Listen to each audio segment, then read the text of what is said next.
Vamos supor que eu tenho um valor de R$100, eu vou aplicá-los numa taxa de 10% de juros, tudo bem?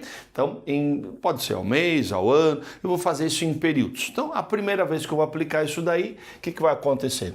Você vai ficar com o 100 e ele vai receber um aumento de 10%. A gente lembrou aí na aula anterior, quando você faz um aumento de 10%, você multiplica por 1 mais 0,10, ou direto 1,10, certo? Agora perceba que tanto juros compostos como juros simples, não tem problema nenhum, você vai ter o mesmo valor se você aplicar um único período, né? A diferença começa a partir do segundo período. Se você vai aplicar novamente, não é? Mais um período, a taxa de 10%, no caso de juros compostos, o que vai acontecer? Quem vai sofrer aumento é o valor que já teve um aumento, né? Então é o valor aumentado que vai sofrer um aumento. O pessoal por aí fala às vezes juros sobre juros, né? Já a ideia de juros compostos. Então você vai ficar com o quê? Esse valor que você tinha antes, 100 mais 0,10, vai sofrer um novo aumento, portanto você vai multiplicá-lo por 1 mais 0,10 de novo, não é? Só que fica muito feio escrever desse jeito. Tem uma proposta mais legal. Se você tem duas parcelas iguais, o que você faz? Você simplesmente coloca esse mesmo valor aqui, só que agora o quê? Elevado ao quadrado, usando a potenciação para ajudar a gente a escrever isso daí.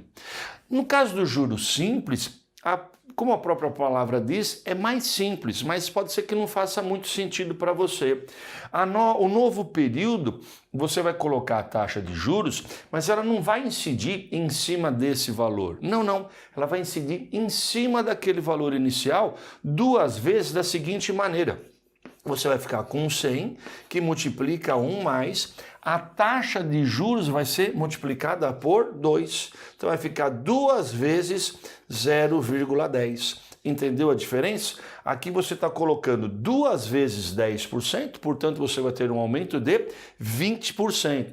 E aqui não é um aumento de 20%, é um aumento de 10%, depois vai sofrer um aumento de 10% aquilo que já sofreu um aumento. Portanto, esse valor aqui não vai ser correspondente a esse outro aqui de baixo. Vamos fazer só mais um exemplo, depois a gente coloca os números para a gente poder comparar.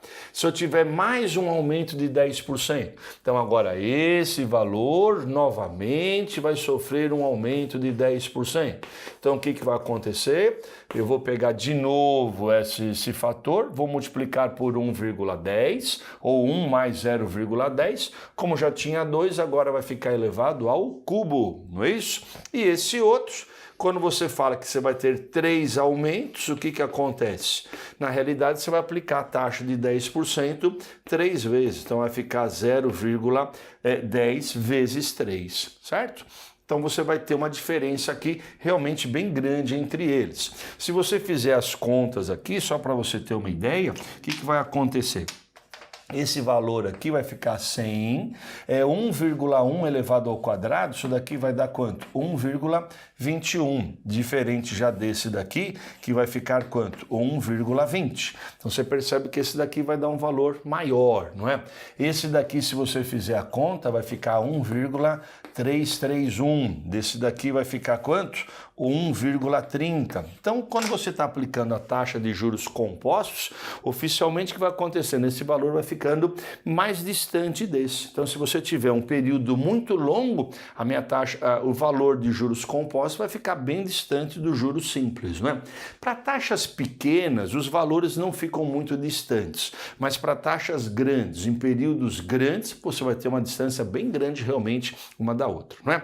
Para a gente finalizar isso daqui, vamos fazer uma formulinha que vai nos ajudar a matar exercícios no futuro. Como é que a gente chegou a toda essa conclusão aqui, ó? Uma sugestão para você. Vamos colocar assim, o montante ou capital final vai ser igual ao capital inicial. Vamos colocar assim, ó, C0, né? Capital no instante 0. 1 mais o 0,10 seria a nossa taxa, elevado ao número de períodos que isso vai ser aplicado, portanto, elevado a n. Então, se você aplica uma vez só, vai ficar elevado a 1, se 2 vezes fica ao quadrado, 3 vezes ao cubo e assim por diante. No caso do juros simples, o que acontece? De novo, o meu montante vai ser o capital inicial, agora vai ficar como? É 1 mais, o que acontece aqui de diferente? É o número, a taxa vezes a quantidade de períodos. Então, se é um período, fica só 1 vezes 0,10, 2 períodos, 2 vezes e assim por diante. Então, vai ficar N vezes I, não é isso? N vezes I. Então você vê aí uma diferença realmente das duas formas de você aplicar juros. Uma delas vai virar então um expoente e aqui vai ficar uma multiplicação. Tudo bem? Uma outra maneira legal de você pensar, se você entende desse assunto, você poderia fazer as contas e você vai perceber isso. Quando você trabalha com juros compostos, os valores vão virar sequências de uma progressão geométrica, porque você está sempre multiplicando por uma mesma razão. No caso aqui seria 1,10. Quando você faz juros simples, esses valores aqui se tornarão uma progressão aritmética, que é como se você estivesse somando sempre o mesmo valor. Tudo bem? Então tá aí as nossas fórmulas e as ideias dos juros para você poder comparar e interpretar aí os nossos resultados nos exercícios. Vamos lá? Então vamos lá, só para a gente treinar então essas nossas duas novas fórmulas, como é que ficaria? Então eu tenho um capital inicial de 500, vamos aplicar uma taxa de juros a 10%, vamos fazer juros simples pelo período de 5 anos. Então como é que ficaria isso? Então você vai ter aí o seu montante, né? A sua grana no final vai ficar como? 500, como é que é quando é capital simples, quando é juros simples? 10% 5 vezes, então vai ficar 1 mais 5 vezes a nossa taxa, no caso aqui 10%, só para facilitar as nossas contas, né? Então o nosso montante aqui vai ficar 500, 1 mais essa continha aqui, quanto que vai dar? 5 vezes esse valor dá 0,50 ou 0,5, não é?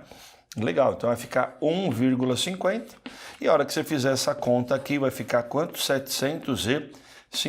Tá aí então a grana aplicando juros simples. Então é 5 vezes aqui a nossa taxa, não é? Quando se pergunta quais são os juros, né, que nós vamos ter aqui, juros na realidade é a diferença, né, entre o capital inicial e o capital final. Então se você tem 500, passou para 750, você teve aqui R$250 de juros, né? É aquilo que ficou a mais quando você aplica a taxa de juros. E esse aqui vai ficar quanto? Juros compostos por 3 anos. Então, de novo, nosso montante vai ficar quanto? 500, que multiplica 1 mais a nossa taxa de 10%, dessa vez juros compostos, durante 3 períodos vai ficar elevado a 3. E aí, uma continha ruim aqui pra gente, né? Vai ficar 1,10 vezes elevado ao cubo, isso aqui vai ficar 1,331, isso? E aí você pega, faz essa conta aqui, nosso resultado aqui de cabeça vai dar 665,50. Tudo bem? Então você está vendo aqui que você vai ter agora do 500 para esse valor aqui, você tem um aumento então de quanto? De 165 de juros. Tudo bem? Então tá aí a aplicação das nossas fórmulas de juros simples e juros compostos. Uma coisa interessante é que a gente não pode fazer juros compostos com números muito grandes, né? Porque senão essa conta vai ficar horrível para a gente. Então, só se tiver alguma informação extra aí no nosso vestibular, ou se a gente puder usar calculadora. Não é o caso aí do vestibular que você vai fazer, pelo menos eu imagino isso.